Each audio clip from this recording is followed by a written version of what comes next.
So what's the big deal with this lady called the Witch of Endor? Let's have a look and see what's going on here. That is found in 21st Samuel, I think.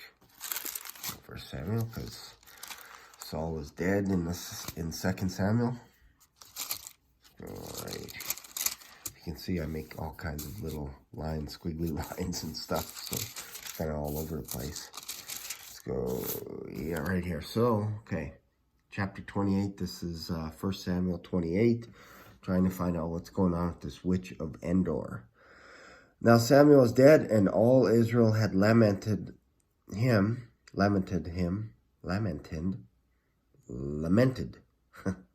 can't read, and buried him in Ramah, and even in his own city. And Saul had put away those that had familiar spirits and the wizards out of the land. So if you like wizards and all that kind of stuff and familiar spirits and whatever, and you're reading the Lord of the Rings and all this kind of stuff, man, there's so much in the Bible talks about all this kind of crazy stuff. So check it out. 2 Samuel or 1 Samuel. Samuel just died. He is dead. And Saul put away all those familiar spirits and wizards out of the land. Now, the thing is, what should have happened is the wizards, familiar, and people that had familiar spirits should have been stoned. Saul didn't do that. He just cast them out. So let's just continue on, and let's just go over here. What's happening here is David is actually with the Philistines, and right now he is actually trying to battle with the Philistines against Israel so that he can actually turn on the Philistines while he's battling, and the Philistines are suspicious of that. Meanwhile, there's another story here. Saul is actually terrified that the Philistines are coming. So if we go here, verse 5, Saul saw the host of the Philistines, which usually means a lot. He was afraid. So his mindset is he was afraid, terrified, and his heart greatly trembled. Could be on the verge of a heart attack, who knows? When Saul inquired of the Lord answered him not, because neither by dreams, nor the Urim, nor by prophets, because the Lord had actually departed from Saul and went over to David to help David out. This is why Saul is terrified. No longer does he hear from anyone. He doesn't hear from Samuel. He doesn't hear from God. Nothing. No prophets, nothing. Then said Saul unto his servants, Seek me a woman that hath a familiar spirit, that I might go to her and inquire of her. And his servants, which is interesting, said unto him, Behold, there is a woman that hath a familiar spirit at Endor. This isn't Star Wars Return of the Jedi. This is the real Endor.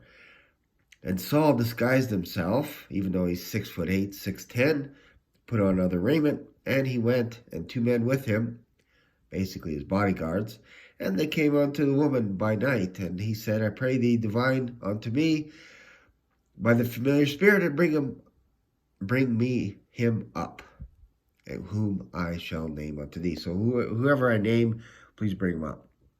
The woman said unto him, Behold, thou knowest that Saul hath done, how he hath cut down off those that have familiar spirits and wizards out of the land.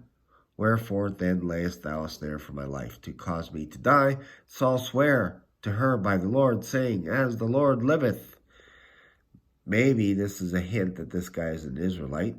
I don't know if she is an Israelite, but she could be very familiar with King Saul, very familiar with Samuel. It's a small place. As the Lord liveth, there shall no punishment happen to thee for this thing. Then said the woman, Whom shall I bring up unto thee? And he said, Bring me up Samuel. And when the woman saw Samuel, she cried with a loud voice. And the woman spake to Saul, saying, Why hast thou deceived me? For thou art Saul. Kind of obvious. If you see a guy walking in your house that's 6'8", 6'10", head and shoulders above everyone else, there's not too many guys like that is a king. The king said unto her, Be not afraid, for what sawest thou?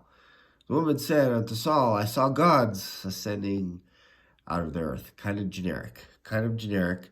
And he said unto her, what form is he of? Meanwhile, he just asked her. He said, tell me, raise up Samuel. And she said, and he said, what form is he of? And she said, an old man. Of course, it's Samuel coming up. And he is covered with a mantle. That's the mantle that was ripped when Saul grabbed the mantle of Samuel.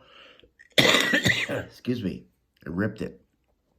And Saul perceived that it was Samuel, and he stooped with his face to the ground and bowed himself down. So Samuel perceived that it was Samuel. He just assumed. You know what happens when you assume? And another interesting thing is, and he stooped with his face to the ground and bowed himself down. Now, we as Christians do not believe in using familiar spirits, which are demons. We don't believe in seances and all this kind of crap. And this is what Samuel is doing. This is Saul. This is what Saul's doing. It is illegal. Notice his face is stooped to the ground. He's basically lying flat out on the ground and bowed himself. So he didn't even look up. And Samuel said to Saul, why hast thou disquieted me to bring me up?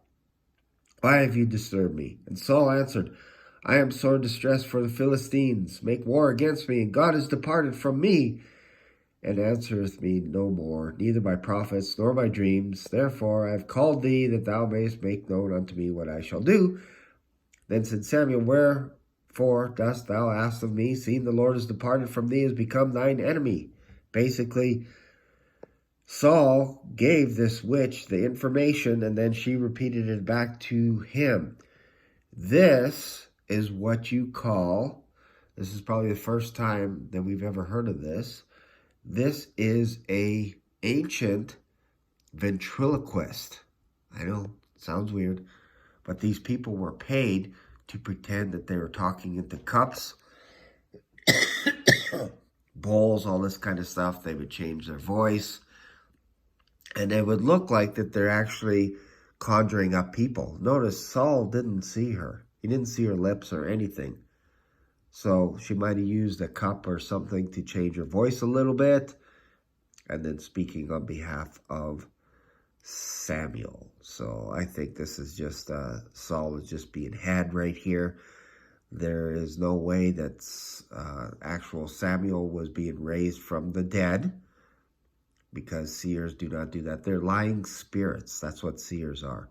So they gather information from you, usually if you have to fill out paperwork. I've never been to a seer or anything like this, but probably have to fill out paperwork about where you live, who you are, what your age is, how many parents you have, and if you have one parent missing or passed away, I should say, then, and you ask, I want to know about my parent that I lost, and you have the form, and it says that your parent was deceased, and they can just fill in the blanks. Like, it's dumb. It's a stupid scam, and this is what was happening to King Saul. He was being scammed by a witch. So what's the moral of the story?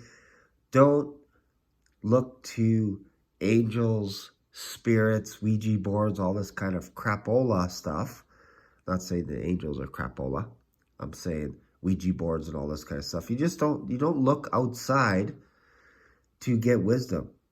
You look to the Bible to hear from God.